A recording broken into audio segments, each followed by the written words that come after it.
আপোনালোকক সেৱা জনাইছো আৰু মোৰ ইউটিউব চেনেলটিলে আপোনালোক সকলোকে স্বাগতম জনাইছো। আজি কঁঠালৰ মুচিৰ সবজি বনাব ওলাইছো। তাৰ বাবে মই এয়া সৰু কঁঠালৰ মুচি এটা দুফালকে কাটি লৈছো। এটো এতিয়া পিচ পিচকে কাটি টুকুৰা কৰিলো। এয়া চাওক, মুচিখিনি সম্পূৰ্ণ সুন্দৰকে পিচ পিচকে কাটি ললো। এতিয়া বাকিখিনি চাবৰ কাৰণে বলো কিচেনৰ মাজলৈ সোমাই যাওঁ।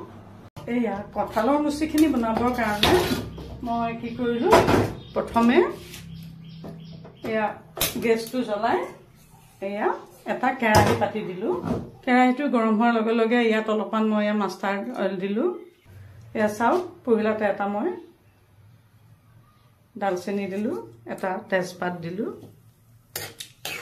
তেলটো অলপমান গৰম হোৱাৰ লগে লগে, আৰু আপোনালোক যদি মোৰ চেনেলটোলৈ প্ৰথমবাৰ আহিছে, এইটো যে টেষ্টি কিটচেন, তেতিয়াহ'লে মোৰ চেনেলটো ছাবস্ক্ৰাইব কৰি ল'ব, লাইকছ কমেণ্টছ কৰিব।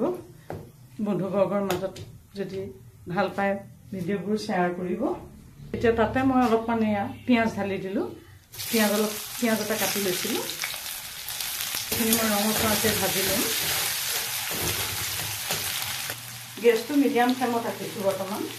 চব্জিৰ কালাৰটো ভাল হ'বৰ কাৰণে, মিঠা হ'বৰ কাৰণে নহয়, কালাৰটো ভাল হ'বৰ কাৰণে মই অকণমান চেনি এড কৰি দিছোঁ।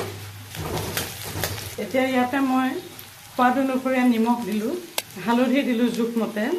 ইয়াতে অকণমান গৰম মছলা দি দিছোঁ, চিলি পাউডাৰ দি দিছোঁ ৰঙা, আৰু অকণমান ধনিয়াৰ গুড়ি দিছোঁ।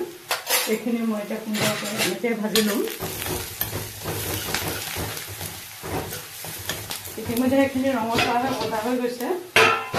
ইয়াতে মই এই মুচিখিনি লাহে লাহে দি দিম। এটা অতি সুন্দৰ ৰেচিপি হয়, আৰু এইটো বতৰৰ ফল বতৰতহে খাবলৈ পোৱা যায়। সেইটো কাৰণে খাই এইদিনতে এতিয়া যিহেতু ওলাইছে, এতিয়াই খাই ল'ব আৰু বৰ সুন্দৰ ৰুচি।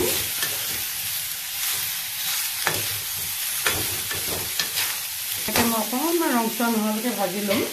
এয়া সুন্দৰকৈ ৰঙা হৈ গৈছে, সুন্দৰকৈ ভজা হৈ গৈছে এটাও। এতিয়া মই ইয়াতে অকণমান সিজাৰ জোখাৰে পানী দি দিম। পহিলাতে পানী কমাই দিম, অকণমান ধৰ ভাজি ল'ম, অলপমান সিজাই ল'ম।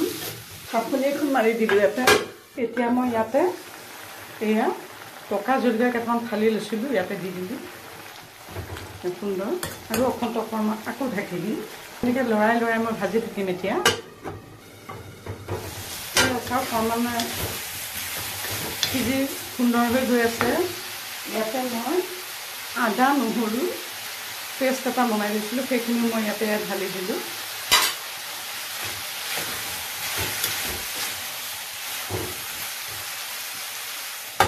দেখিছেনে, এইখিনি ভজা হৈ গৈছে, ইয়াত সুন্দৰ হৈছে কালাৰটো, আৰু ৰঙচুৱা হৈ গৈছে সম্পূৰ্ণ।